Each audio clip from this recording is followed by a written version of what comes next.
Kailan na po sana balik niyo ng Quezon? Ngayon po sana kasi Ito ang pagsusumamo ni Herminia kahapon para ibalik ang kanyang 5 taong gulang na anak na nakuhanan sa CCTV na sumama sa isang babae. January 1 nang mawala si Aiza sa Cubao habang tumutulong ang kanyang ina sa karinderya ng kanilang kaanak.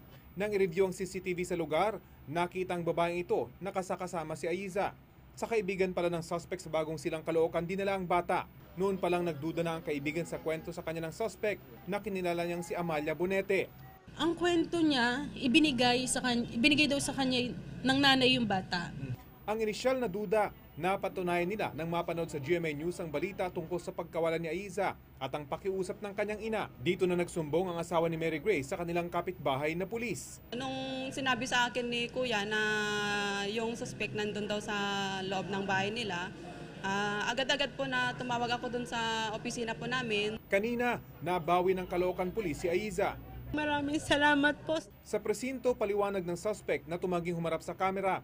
Kusa raw sumama sa kanya ang bata at sumakay sa bus na kanyang sinakyan. Hindi raw niya kinidnap si Aiza. ay sumunod po sa akin yung bata. Galing ko rin yung bata doon. Kung may pamasahe na ako, Pero ayaw itong kagatin ng nanay ni Aiza. Kakasuhan daw niya ang suspect. May paalala naman siya sa mga kapwa-ina. Lagi nating ingatan ang ating mga anak dahil hindi po naman natin ini-expect na mangyayari ang mga ganitong sitwasyon. Posibleng sampahan ng kasong inducing a minor to abandon his home ang suspect. Ako si Rafi Tima, ang inyong saksi.